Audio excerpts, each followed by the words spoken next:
Well, good morning, everybody. Good, very early morning if you're logging in from Europe, the few brave souls who've registered, and those from the eastern parts, Australia and so on.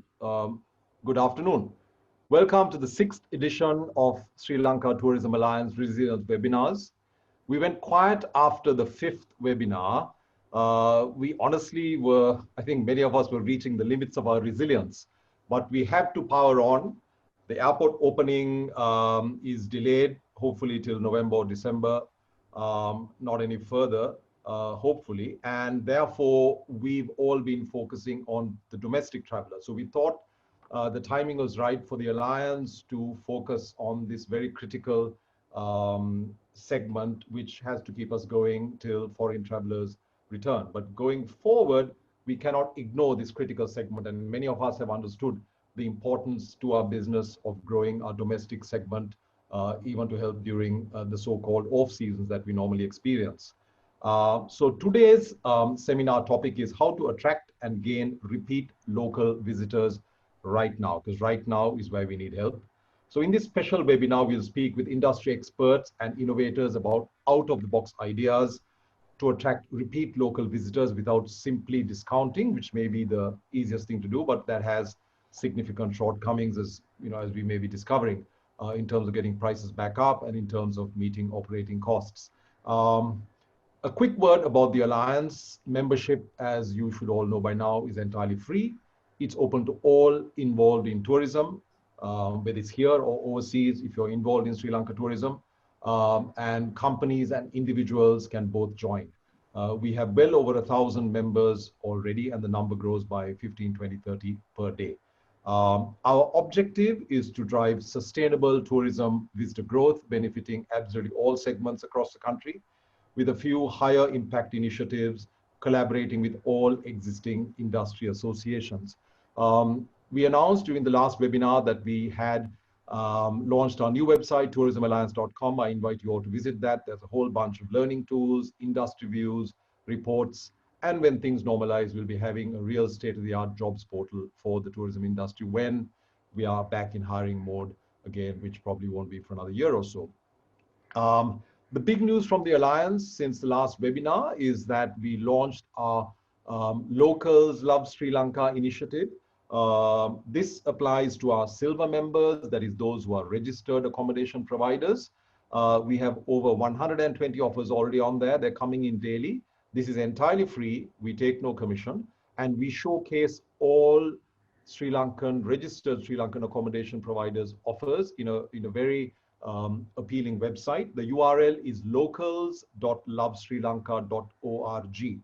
And as I said, we've got over 120 offers already on there. We simply redirect people so they can select which area they want to go to, what type of holiday, and that kind of portal does not exist. And we've started a campaign. We're spending money promoting this on behalf of our members. We've got a total of 2.2 million impressions. Clicks to website 16,000 in the 2 or 3 weeks since we launched. We've spent well over $1,000 in promoting this on social media. And on the website, we've had almost 10,000 sessions and 33,000 page views. So that site really is going to be big news going forward, and hopefully will help all of you who are accommodation providers in Sri Lanka showcase your offers in a very stylish, convenient manner. It's mobile friendly as well to the domestic market. And we will be promoting through social media this particular channel. So without further ado, I'd like to introduce the four very interesting and eminent panelists that we have on today. We have Jerome Auvity, who joined Jetwing in 2012 as Director Operations of the Niranka hotels. He now holds responsibility for overall operations of all their hotels. He thrives in a role full of challenges and opportunities, and he truly enjoys what he does. His enthusiasm and commitment has helped generate new ideas and explore innovation. I can personally vouch for his enthusiasm. Rajiv Welikala is a professional wildlife photographer. Many of us have seen his imagery on social media. He loves his leopards. He's also a tour operator, author, and safari guide. So he's currently a manager at Classic Destinations, where he has wildlife and luxury travel experiences. And they've sort of pivoted from outbound to inbound, and Rajiv is leading that activity through very innovative experiential journeys for domestic travelers, the likes of which they may not have done before. So he'll talk more about it. Dilshan Rabbie is the co-founder of Ceylon Haven. It's a very beautiful website. He has a knowledge base focused on promotion and sale of local businesses and destinations. And he's created a very unified connection between the consumer and the destination within Sri Lanka that they would like to go. So you'll hear more from him shortly. Niranka Perera, many of you know Niranka. He's been the technical backbone of the Alliance, and he's the chairman and CEO of Antyra Solutions. He's an expert in digital strategy and e-commerce and business development. And he executes strategies for over 160 brands globally, many of whom are in the tourism business here in Sri Lanka. And finally, Katherine Droga, global tourism expert, founder Droga company, and the heaven sent advisor to the Alliance. So over to you, Katherine, and the panelists. All the very best. Enjoy. Thank you so much. And welcome to our panelists and what I hope will be a very, very valuable and insightful opportunity for all our listeners. I think we've selected this panel very specifically because we all understand that discounting has been the traditional fallback of the domestic market, and we know that that's just not possible in the long term, given what we're all facing. So my hope is that whoever, our audience and our listeners today, take 10 things from this discussion, because I have spoken to you all and I know there's at least 10 things here that are tips for people to think about their businesses and how they could do it differently. Even if their business is different to yours, there's applicable learnings for everybody. So let's kick off actually with Niranka. Thanks for joining us, Niranka. Would you probably, from a digital analytics perspective, can you talk to us about, you know, what's the data telling us? I know you've got a couple of slides for us. If you could share that, share your screen now with us, that'd be great. Hi, Katherine. Pleasure to be here. Just give me a minute. I'm sharing my screen now. Perfect. There you go.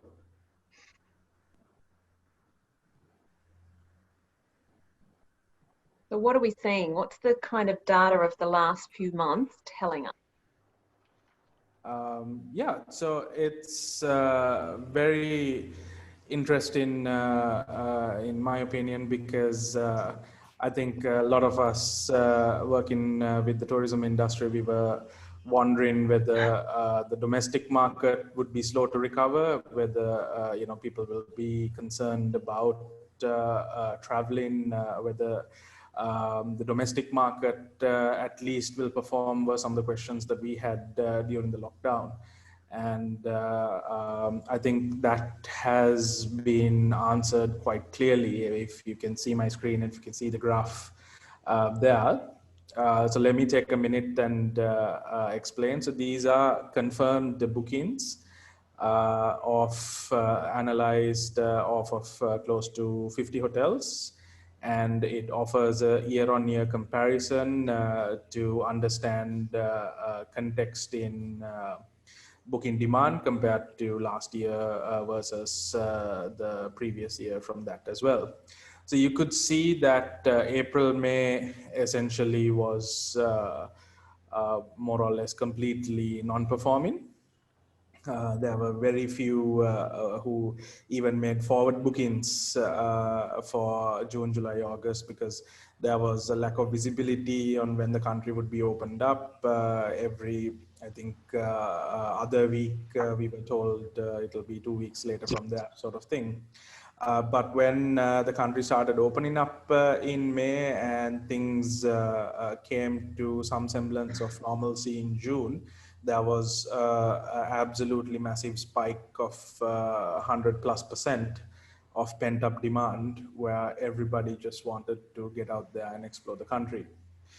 So that was fantastic to see. I think June, July, August, if you take those 3 months, overall performance has been significantly higher than 2019. And I would just draw an underline here. 2019, also the domestic market performed because of the Easter Sunday attacks, and we were all focusing on domestic tourism. So If you use 2018 as the benchmark, you could see in comparison, even 2020 has far outperformed 2019 when it comes to local booking demand. But you could also see that the trend is declining. We've got some, I would say, petering out of that initial spike. And that probably is what we need to analyze a little more and be a little more concerned about, whether a discounting-based strategy is something that is sustainable right throughout, because we're seeing that the numbers are starting to decrease.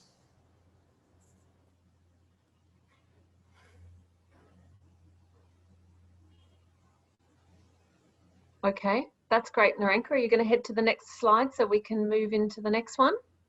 Yeah, so we've tried to understand specific demand in the context of destinations and where would people like to go. We've done this at city level. I'm going to present to you Colombo, and we've taken data from August 2020. So it is essentially the most recent data that we have in the context of demand for destinations outside of Colombo from those in Colombo. So Kandy and Norelia have essentially been the more sought out destinations right throughout from 2018.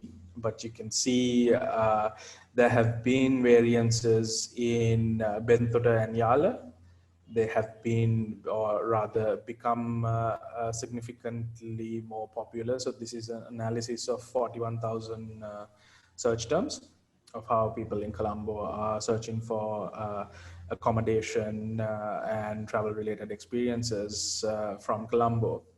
And we see that Bentota and Yala have come into the top 5 in 2020, whereas Sigiriya, Anuradhapura, and Alla have seen minor drops. So Okay. more or less the top destinations are similar year on year, but there are certain variances in specific demand for a given destination in August. Great. So this is just the last month, the latest data, and we're looking at Yes. top 10. So top 10 markets remain the same out of Colombo demand. This isn't the whole of Sri Lanka domestic audience, just the Colombo audience, but there has been some shifts there. That's good to know. Thanks, Niranka. What's our next one?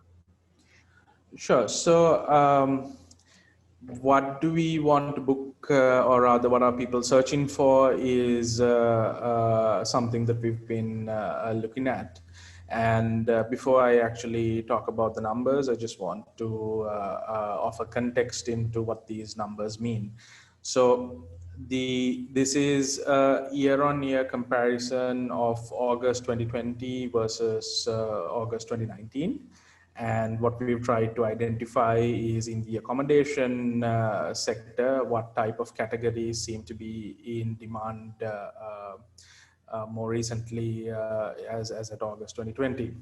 One important point to note is that this is a relative analysis based on the previous year versus this year. It is not to say that, for example, luxury hotels are more popular than resorts, as an example. So it's merely a year-on-year analysis. So what we can see here is that the villa category does seem to be have grown significantly in these top 5 destinations, Kandy, Norelia, Galle, Bentota, Yala, across the board. There seems to be a significant increase in the villa type accommodation. Luxury hotels and boutique hotels are also performing to a certain extent, while we do notice some minor drops in other categories, with budget hotels possibly the most hit. So again, I highlight that it doesn't mean the category is crashing as such. It's merely a year-on-year comparison, August 2019 versus 2020. So what it's showing us really is that you know, this is not bookings, this is search terms. So it's what Yes. people are searching for at the moment. And so really that's probably reflective of some of the crazy discounting that has been going on in the past. And it continues to go on a bit. But it's also, you know, if you were looking at this and you were a hotel, what would you be thinking?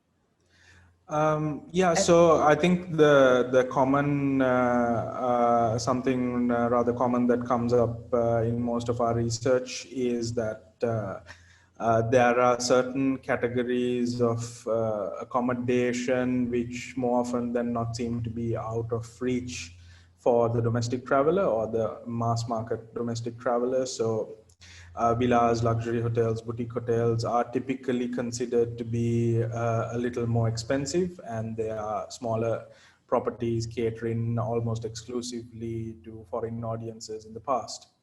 But right now there is a sentiment that these types of properties are accessible to us.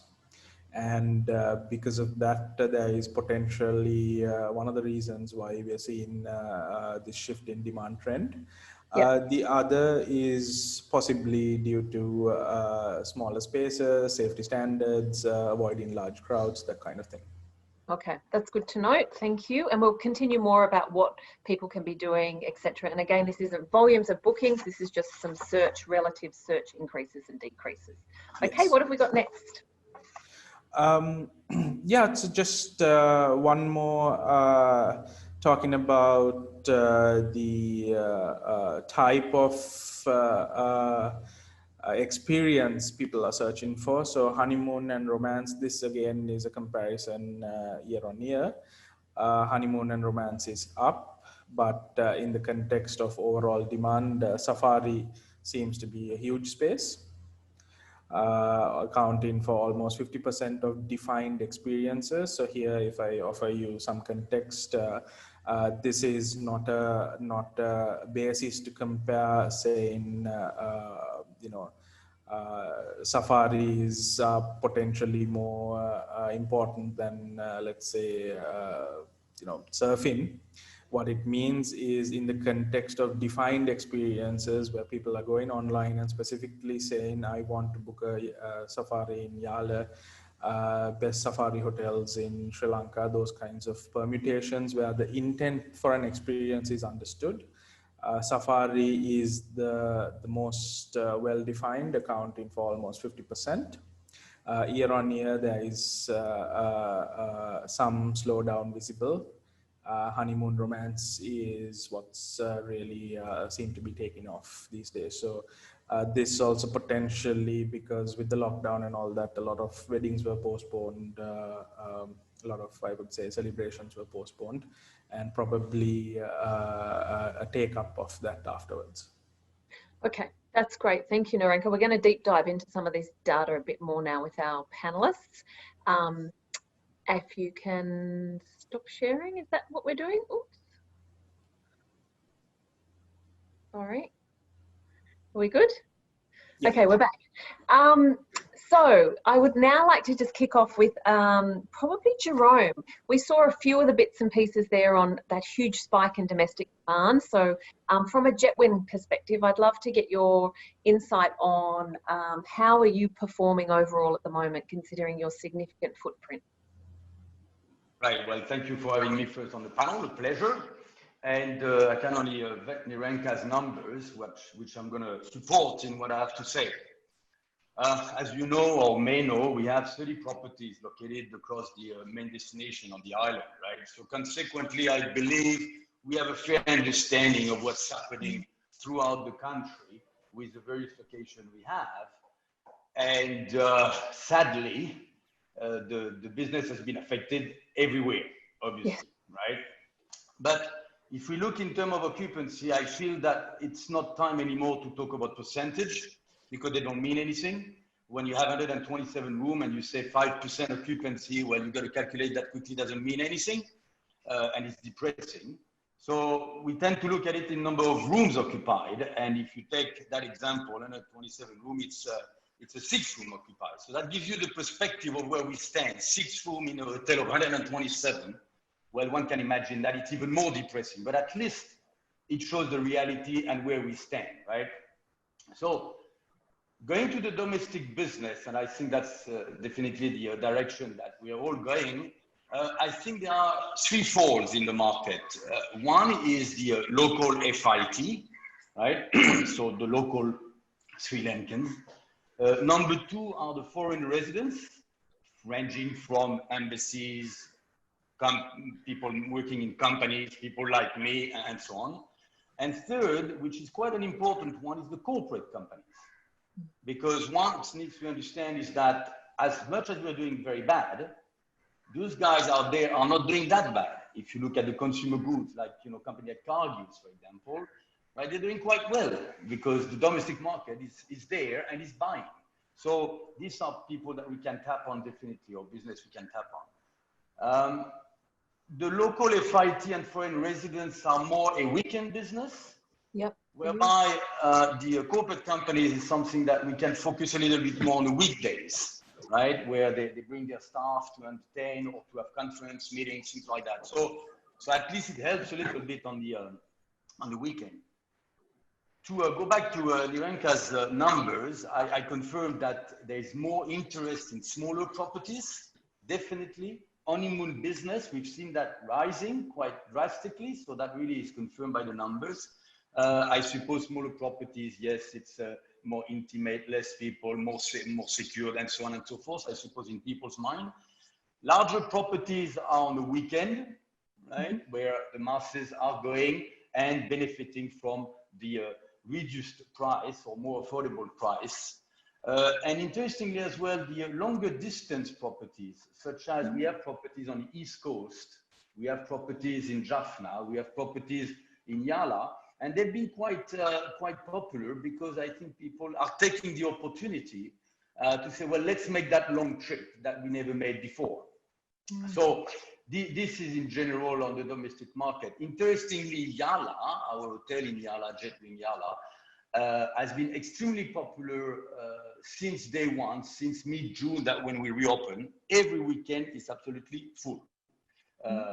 Really a massive interest, and I suppose Rajiv can maybe expand on that, because it seems that the COVID has created this need for nature and looking at, you know, what's happening in the nature world at the moment. So that's an interesting story for those hotels located in Yala.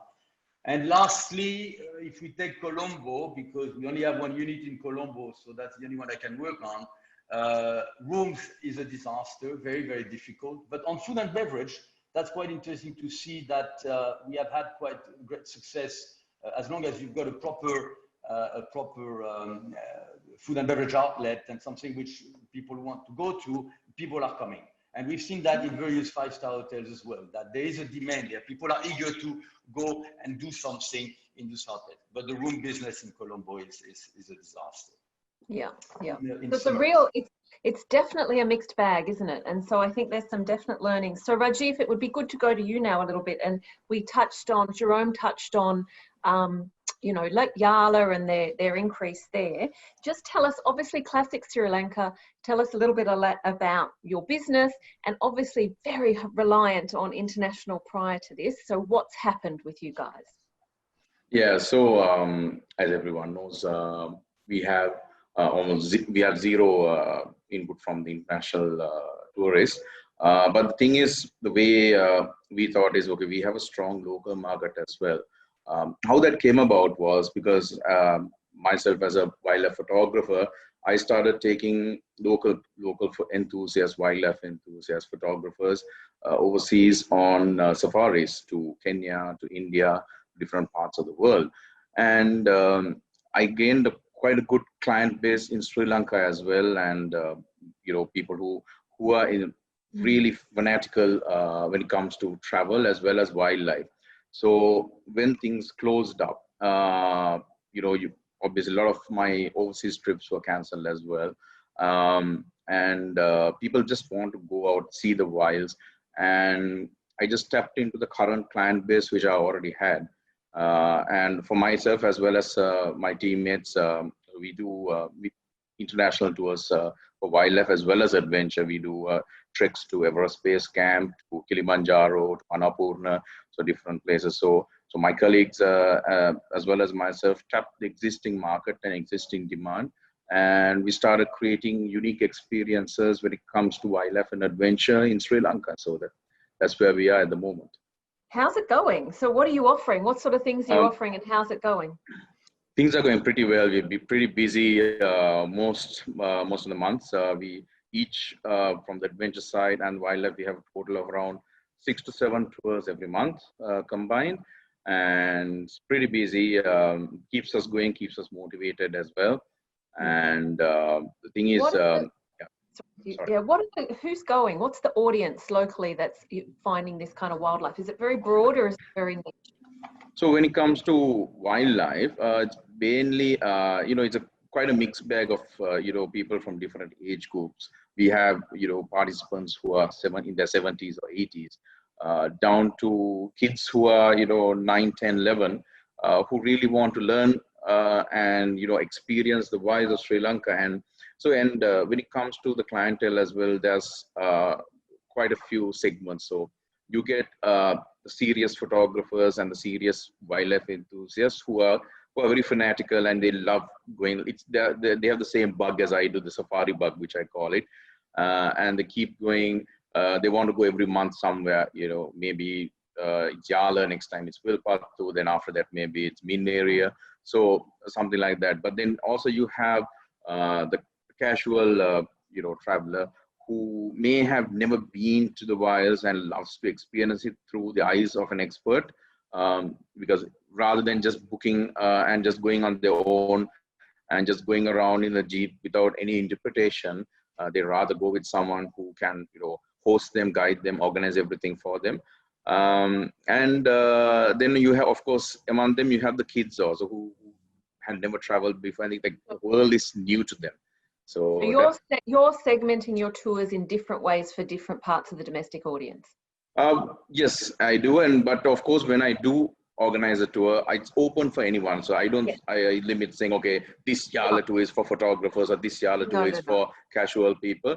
But I like to, but of course, if there is a mixed bag of groups, I do try to divide them. For example, if it comes to the Jeeps, the safaris, which we do, we don't put, someone who's very, casual and different to a serious photographer, because the photographer would need more space, would need more patience in the, while on safari. So like that. So you're really curating an experience that meets your guest needs. So it's not just one size fits all kind of tour. No, it's not at all. Never like that. And you're not a big believer in discounting. So you're one of the few people, I think, in Sri Lanka that's not doing this. So tell us why you're not discounting and why others shouldn't be. Why don't you Good. Well, so thing is, we never discount it as such, because we just, we don't overprice it either. We give a fair price for what we offer.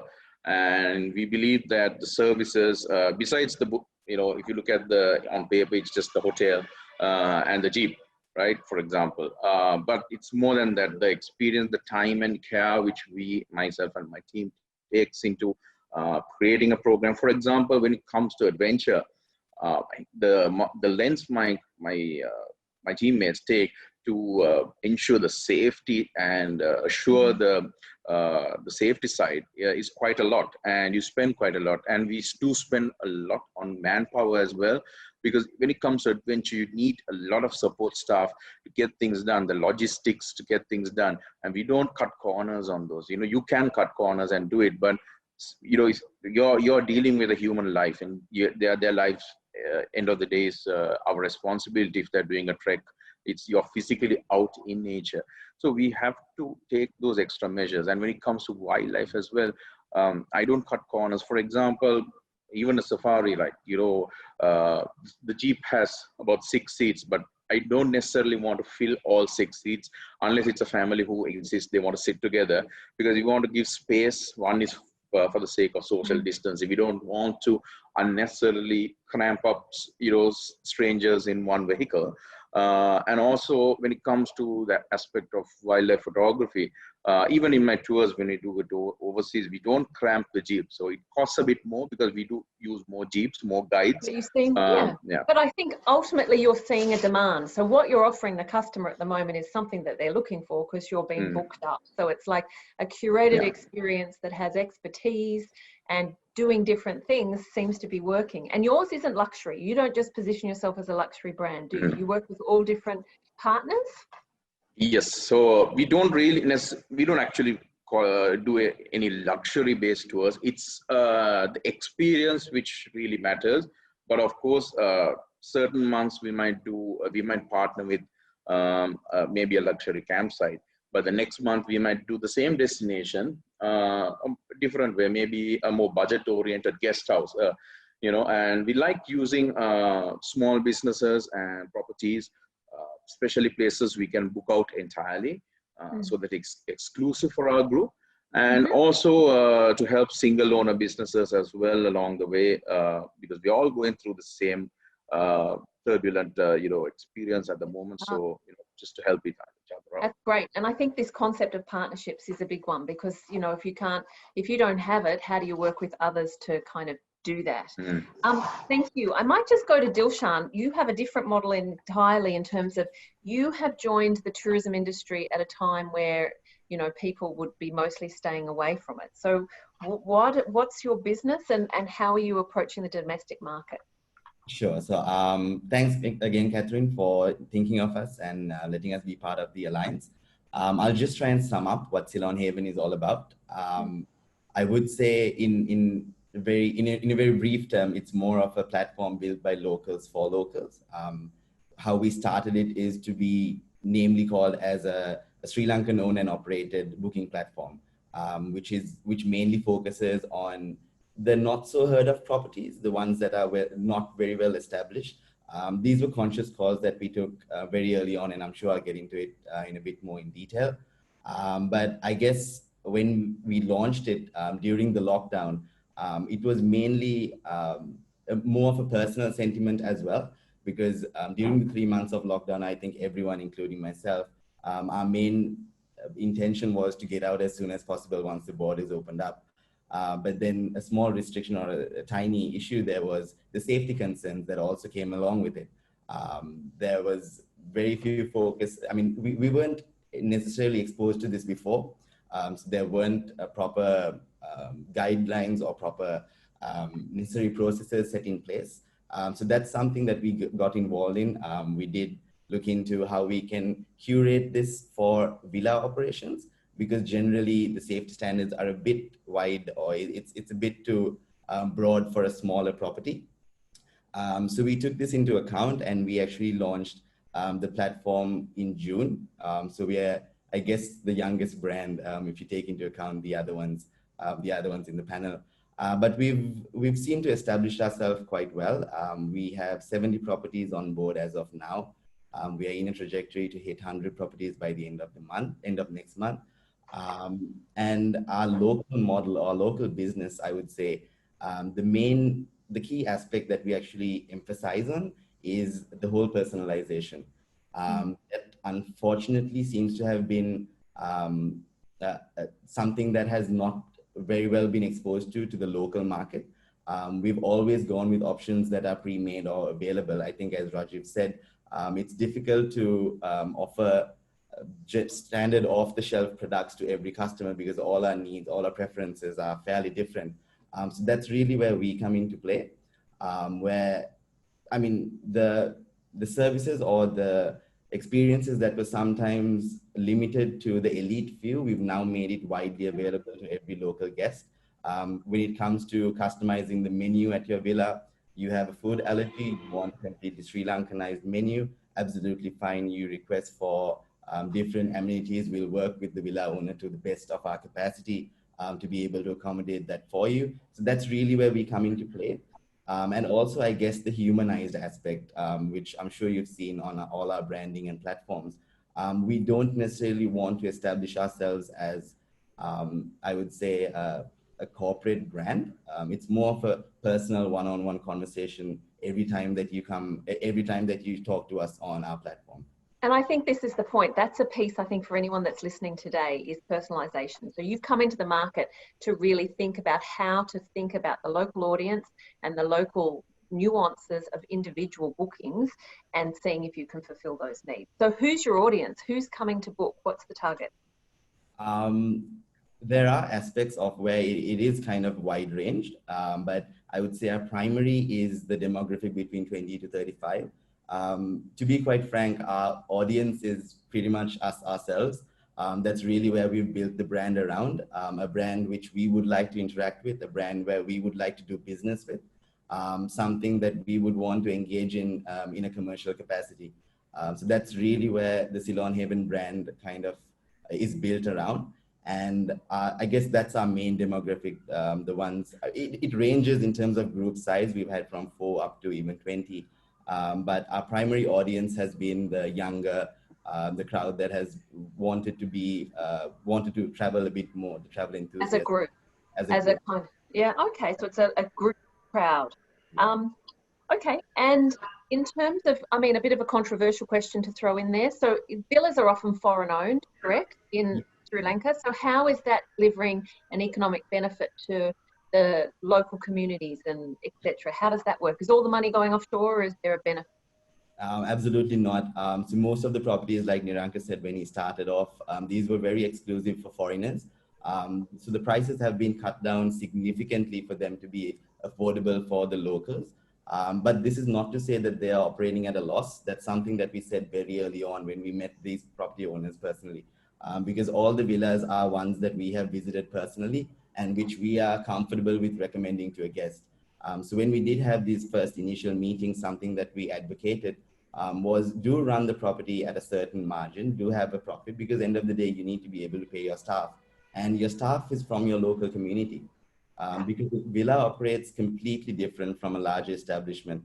They don't have they don't really go to large supermarkets to buy groceries. They would go to wholesale shops, try and get food from the local fish market, try and buy your the tiny groceries from the shop opposite the road. So it's a very different community.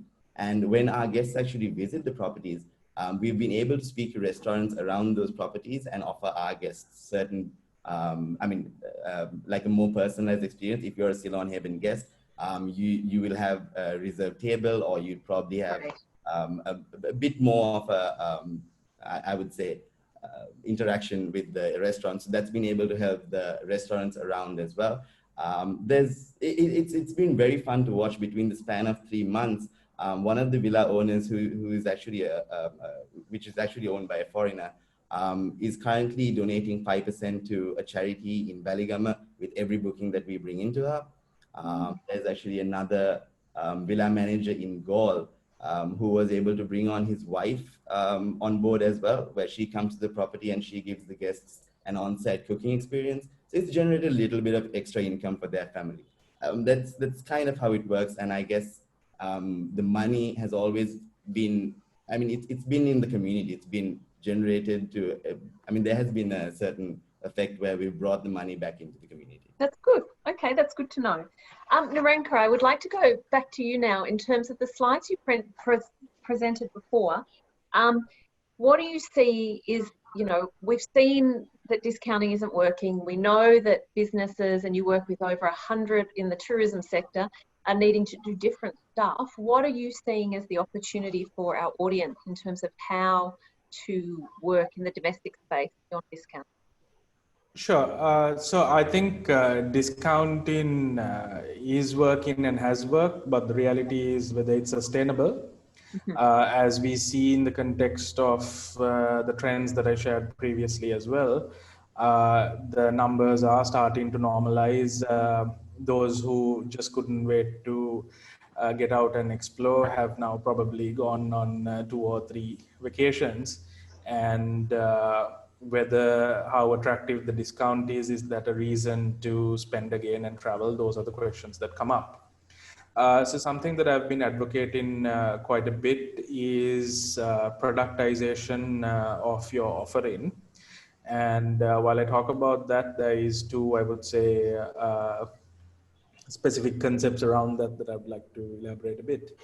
The first is how we consume content and how we engage online has evolved considerably, and today more or less everyone is on their phones. And the fact that we're on our phones has led to a new engagement model, which is referred to as micro moments. What that means is you've, in a given day, you've spent maybe 4 hours on the net, but that has come in 10-minute increments of, you're standing in a line 20 minutes before you go to bed, that kind of thing. So because of that, what has happened is that the attention spans and your window of opportunity to speak to somebody, engage with somebody, disrupt their typical behavior and drive their attention to whatever you are talking about has become increasingly more challenging. So with that in mind, we have to start removing the guesswork and the probable associations people could build if they had half an hour to think about it, and really productize our offering and our messaging, is my opinion. What do you mean by productizing our offering? Give me an example of what you mean. Is that packaging or what? Yes. Yes, I'll give you an example. Yeah, from a client that I've worked with. So their property, basically they were trying to promote it as a romantic destination, and they were hoping that they would drive bookings for Valentine's Day. But after about 3 weeks of different marketing initiatives, they weren't really getting the traction that they were hoping for. But looking at that, we work with them to productize it by creating specific packages, including a proposition in each of those packages, and then taking that out to a specific audience who were in a relationship, seem to be in the typical age that book these kinds of I would say bundled packages. And the best part is that the average room night was about 25 to 28,000 rupees. The average package started at 45,000 rupees all the way up to about 70K. And after very minimal attraction, creating those packages, and usually when we talk about packages, immediately people think it's a discount. No, it's a value added, basically I would say call to action is the term I use, because it was really clear. And that essentially really picked up, right? So the first day it was published, there was about I would say 6 or 9 bookings coming in that day alone. So that is what I actually mean by productization. The fact of the matter is you have a very small window of opportunity to engage with somebody. You have to connect the dots on behalf of that person, put all of those things together and say, this is what we are offering, and are you interested? Okay, great. Thanks for that, Jerome. So, Niranka. So, Jerome, I would like to just sort of go to you now and say, what are you guys doing in this space of, what are you trialing around experiences or value adds, or what kind of innovation are you doing? Right, yeah, well, first of all, and as we all agreed that we had to set up a base rate to expose to the market. And we called that base rate our room rush offer, which we have been doing that for the past 6 years, targeting the local market. Considering that we have 25% of our business in the local market, it's a very close market to us, right? So we are able to reach to them. We have been dealing and working with them a lot. So we're quite familiar. But so establish the room rush rate, right? And what we saw when we launched it, as we did in the past, the reaction was a bit soft. So the market was soft to react. So, okay, we had a bit of a brainstorming and we said, okay, what can we do to trigger a bit of interest from that market? You know, and we looked and we came up with something a bit more catchy so we can attract their attention.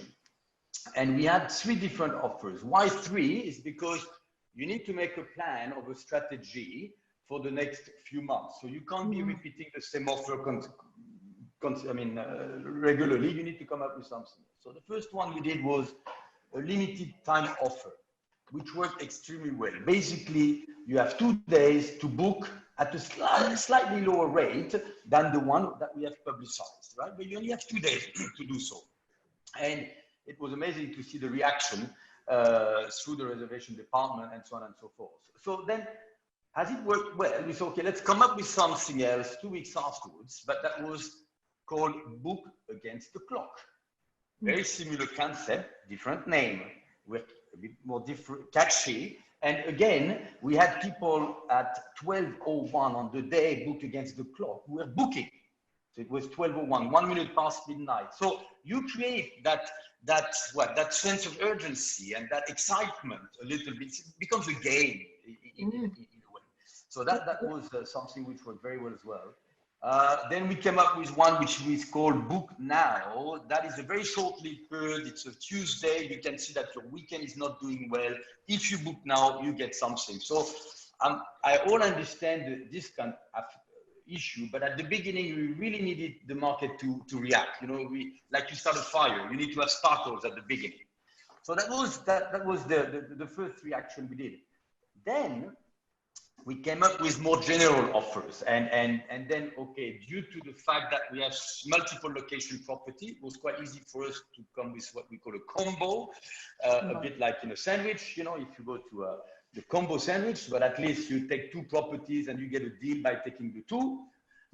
We had a long stay offer, so if you stay 5 nights in 3 different properties, you get another deal.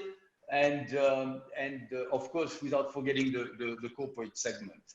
But one interesting one that I'd like to share is that we have one property where we promoted pet friendly. What did you? Pet friendly. Pet friendly. Okay. So obviously, you don't know what kind of pets people are going to bring in, right? But it was aiming at people who have dogs. And you'd be very surprised that, of course, you need the property which can fit for that type of element. But we had a lot of room nights and demand for that because owners of pets have been stuck at home and they can't go anywhere without the pet because they love their dogs and we gave them that opportunity. So all in all, it's really to try to be catchy, find something that, you know, create an interest and a bit of a gameplay with your customers, or offer something that they don't have at all, like the pet thing. So that's how we've been trying a few things. I think that's good. And I think your points are that you're just trying different things. I think the fact that you can't do the same thing all the time is really, I think, Rajiv, you mentioned that as well with your tours. You're trying to think of new things all the time, aren't you? Yeah, of course. We can't do the same destination, the same hotel, the same product all the time. But of course, you know, Sri Lanka is an amazing island. Even though, you know, we're not such a big country. We have, when it comes to adventure, to wildlife, there's so many things and new places to explore. So we try to entice the audience, our client base as well. To try these new places, to try something beyond Yala, something beyond Vilpattu. So, you know, we keep trying to do some new places, even if it's the same park, even if it's Vilpattu. Maybe we'll try some different properties. We'll try it in a different way. And it's also seasonal, you know, certain things in wildlife, when the rains come, you know, for example, the elephant gathering is over, the animals move out, then some places are inaccessible or difficult to access. But then you get other opportunities as well. For example, when the rains come, the migrant birds come in. So the Manna and Jaffna, those areas are going to be quite good. And during my, you know, tours with the like say, for example, we are going on a tour to Yala, we do entice for the upcoming tours, you know, to keep that interest. Okay, currently you're interested in seeing the big animals, the leopards, the bears, and the elephants. But, you know, there's, you know, with the experience we give, we try to show some interest into the smaller things in life, you know, the birds, the butterflies. For example, our in-house expert naturalists are well versed in butterflies, dragonflies, things which people really don't notice. And in one of our tours to Singaraja, there were some clients who were like, no, we are interested in birds. We really never pay attention to dragonflies. But my naturalist managed to, you know, show them a few endemic, unique species and something really cool about them. And then they, you know, start getting into that. So it's like, you know, thinking outside the square in terms of just different experiences. And if you're not a wildlife business, it's still that kind of concept of what else is out there that you can do. And I like your use of, you know, the experts. I noticed, Jerome, that you had a tour that you were doing with Haran. Was that the case or something like that? Like, what was that about? I mean, something different. I'm not suggesting everyone can do that, but what's the learning for people in what you did? Yeah, well, no, I think everyone can do that. Actually, you're right. That once we had finished, you know, establishing this radio special offers, what we turned to it was experience. Rajiv is saying. So we developed there two categories. The must-buy, which for every properties we have developed experiences which are specific and located. You're dropping out a little bit. Is everyone dropping out and hearing that a little bit? Just try that again. Can you hear me now? Now we can. Yeah, so right, experiences, okay. So, you just dropped a bit. What were you saying? So we only experiences, so we developed two concepts. One is a must-try experience for each of our properties.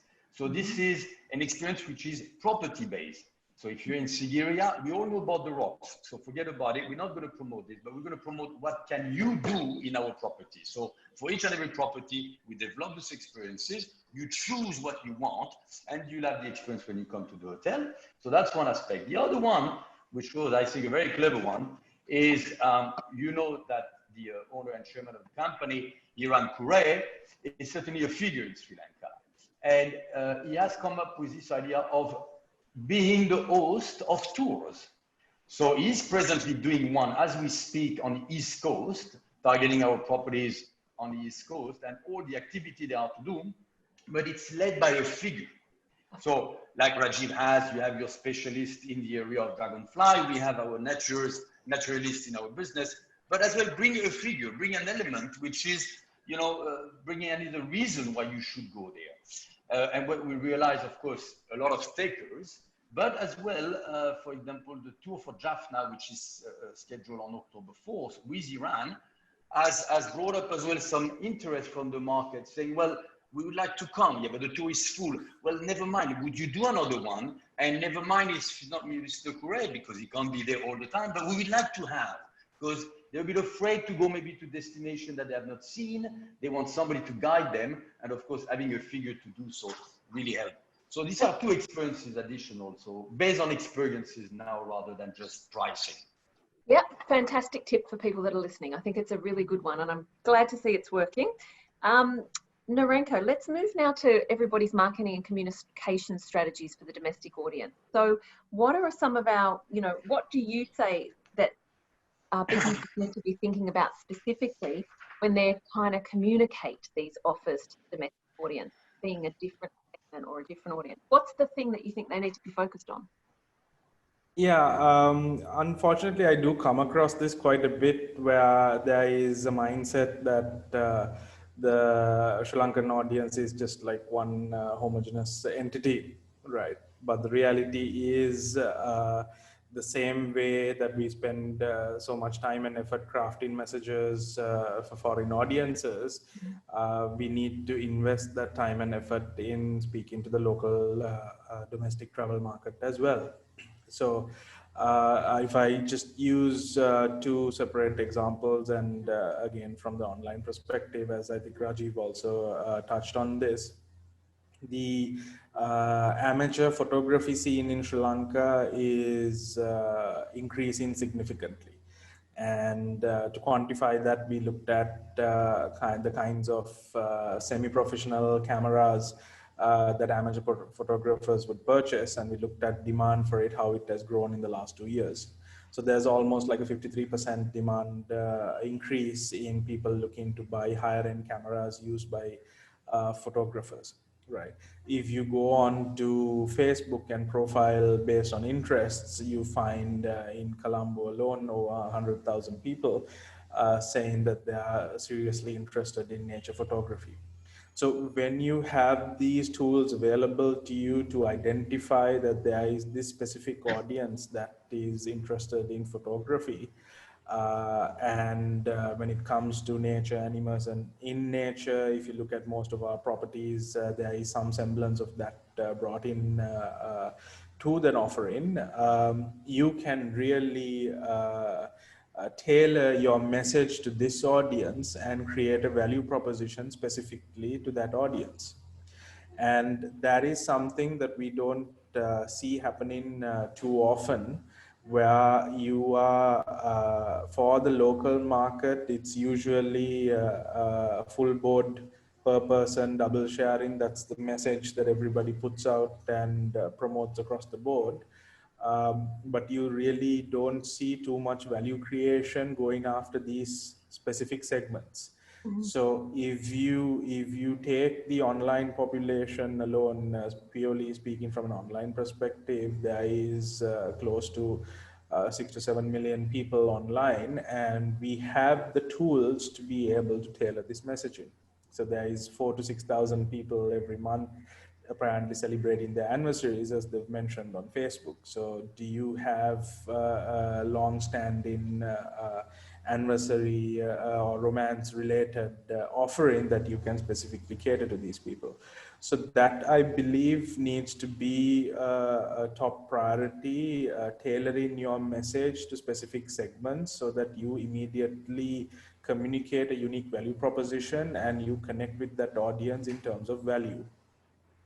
The second point that I would like to mention is we also find that sometimes we lose track of local sensibilities, right? What might seem like a fantastic thing for a foreigner, like a tuk-tuk ride, village experience by tuk-tuk, is pretty much day-to-day life for us, right? Most of us travel in our own vehicles when we go to these properties. So this river safari that the hotel might organize, while it is popular, there might be actually a 500 rupees or 1,000 rupee boat that you can rent for the whole family that a local could take. So it is important to understand, I believe, the local sensibilities in what value that we would place in a certain offering, and I think we need to invest the time in communicating that value. So if your river safari is something fantastic because you do X, Y, and Z, we need to take the time to actually communicate that clearly and effectively. And I think that's a big one. People kind of value add bits on or stuff, but do they story tell enough about what the unique offering is that they're giving the guest, the domestic guest? They need it as much as anyone else in terms of shaping the story of the experience. Okay, thank you. I'd like to ask Dilshan, you do a lot in social. So what are your learnings in the social space for our listeners around using it efficiently with, people don't have budgets at the moment for stuff. So or they have very small budgets. What are you doing to attract people? What's your marketing approach? Sure. So our marketing, I would say, Katherine, is fairly straightforward. Actually, I'm sorry, I couldn't touch on Malik's comment before about the website. There's an interesting story behind it. So even though the Ceylon Haven brand you see, it's not run by a large team. It's a team of 3 friends, 2 others, including myself. So everything you see there, from the marketing to the website to all the content, is purely done in-house, and we just put it out there.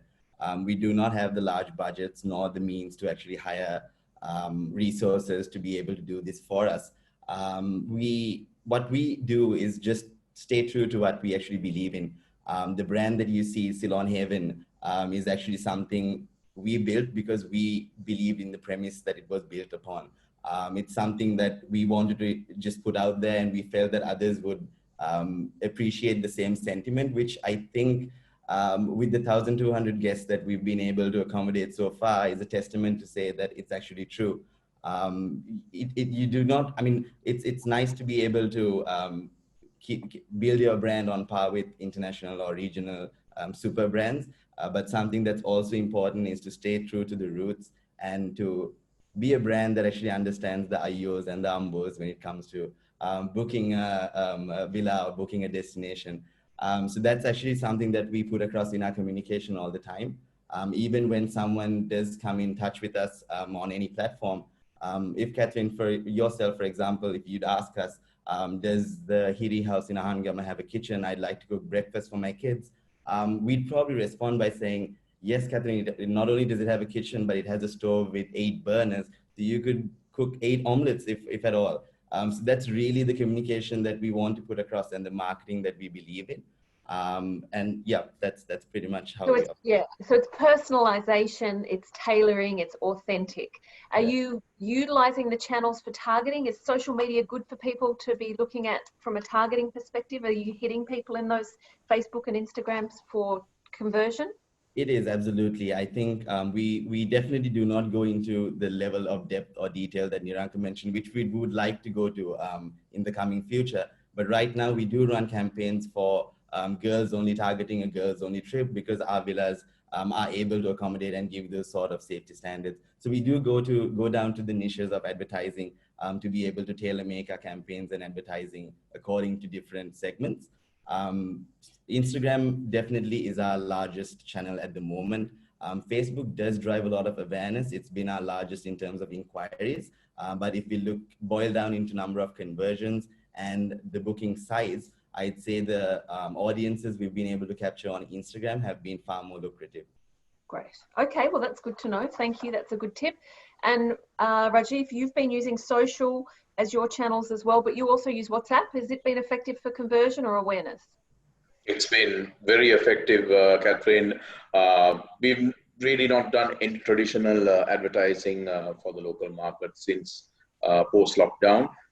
We've used Facebook quite heavily, Instagram as well, and WhatsApp we've noticed, especially because if you already have a large number of contacts at your hand, at your disposal, WhatsApp's been quite easy to directly address the target audience and not go around about and start seeking out in the dark, but rather directly approaching the audience. Every tour which comes out, I send out about 200, 300 WhatsApp forward, not forwards, actually personalized messages, which has been very effective. Personalized.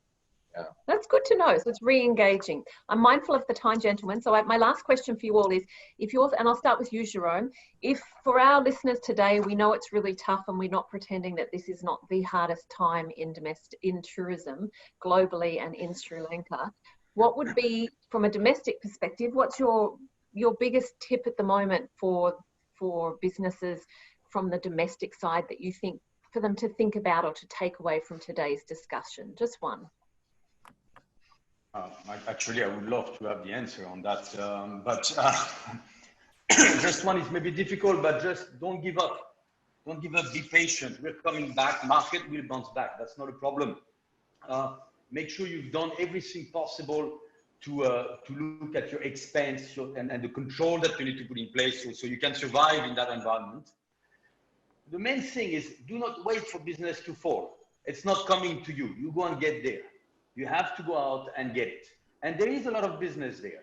The corporate companies, the local travel agents now obviously have no inbound or outbound. So they have to work with the local. You need to go and reach to them and tell them what you're doing and what you have to offer them. Embassies, association, local or expats, schools. So there are plenty of areas where we can target on. And my advice is, make sure as well you keep in touch with your international agents and any of your partners internationally, because now that we're focusing on this local, are we forgetting the international? They'll come back. So let's make sure they're not falling asleep and not on their own over there. And for me, if you compare that to a battle, it's not anymore a long-range missile shooting. You need to go face to face, grab one customer after the other one and bring it into your hotel. So you got to go out there. You got to be present as owners, operators, or managers of hotels and so on and so forth. And that's it. Having said that, I'm wishing the industry and our partner all the best in these troubled times, because I think the road to recovery will be a bit longer than what we think. But exactly. Wishing you all the best. No, thank you, Jerome. I really appreciate that. And I think there's some good tips there. Niranka, what would be your one thought, just briefly, on what you think is the top tip for our listeners today? Yeah, I echo Jerome's sentiments. You've got to go out there and bring in that business. The domestic market isn't large enough for everybody as it is, so we have to create our own opportunities. So you need to push and keep pushing every day. There are new potential customers out there waiting for you to discover them, and as a brand, you can't let up. Okay, thank you. What's been your learning, Rajiv? What's the number one learning that you've had? As Niranka and Jerome have stated as well, I think you have to create your niche. You can't just put a general package and say, okay, weekend or something. You create your niche, maybe it's wildlife or adventure, maybe it's culinary, I don't know, anything, something, if, whatever you're good at. Create a niche, find the niche market. There's plenty of, the Sri Lankan market is much more complex and advanced than people really know. And if you really create your niche and have a personality or a face behind it, I think that's important. And that's what, that's a success for us as well. Thank you for sharing that. That's really fantastic. Thank you. And Dilshan, your last for us, what's your learning of this journey in this difficult time that you could pass on for the industry that you have? Oh, you're on mute.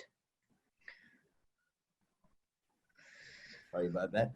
It's definitely been interesting. I mean, we're not experts in this domain like most of the panelists are. We just started, but definitely like all the other panelists mentioned, if you do apply yourself, if you put yourself out there, try and learn the reins a little bit, it's definitely achievable. Because Ceylon Haven, I guess, is an example that everyone can set themselves against. If you can build a brand within 3 months and you can actually try and build a certain demand within the local market, definitely everyone else can replicate the same. Fantastic. Awesome. Thank you, gentlemen. That was really very worthwhile. I've written a couple of tips down here, and Malik, I'd love it if you could join us now as well. So the notes that I've made here is segment the domestic market. Don't think of it as a general blog.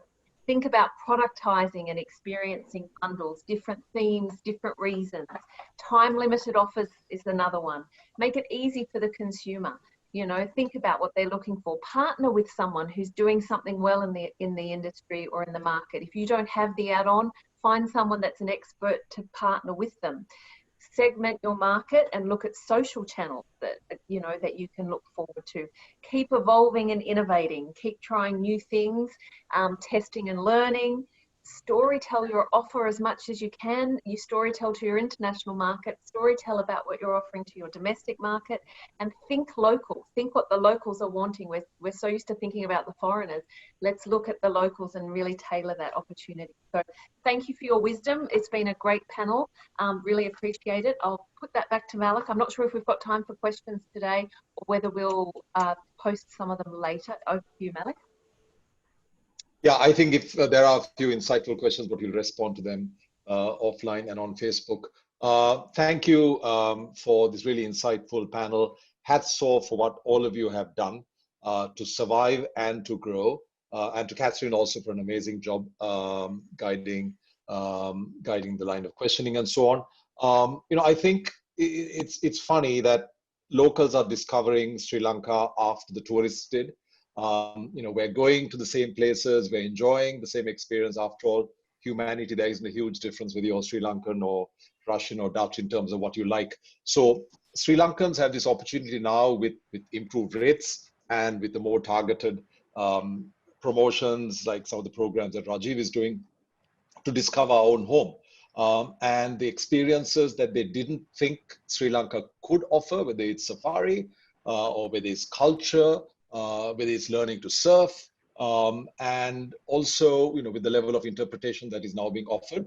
So there is a huge opportunity for us to help upgrade local travelers' expectations, upgrade their level of sophistication, deal with the different nuances of travelers that Niranka was talking about, and to actually build a strong local base going forward. Our reliance on foreign travelers, although we are all in survival mode and we're forced to do this, but it's something that we should welcome with open arms, and certainly look at a situation. Some properties, I know, Jetwing, for example, I understand it's about a 25% local base year round, but for many of the boutique properties, and I see many of the people who are listening have boutique properties, don't really have that much of a local base. So this is a great opportunity for us to, help improve sophistication and cater to all the local nuances to arrive at a 15, 20, 30% solid local base who will actually be repeat visitors as well. And the final point I had is, if you offer your local clients an amazing experience and just don't look at it as in terms of just filling up beds and filling up seats,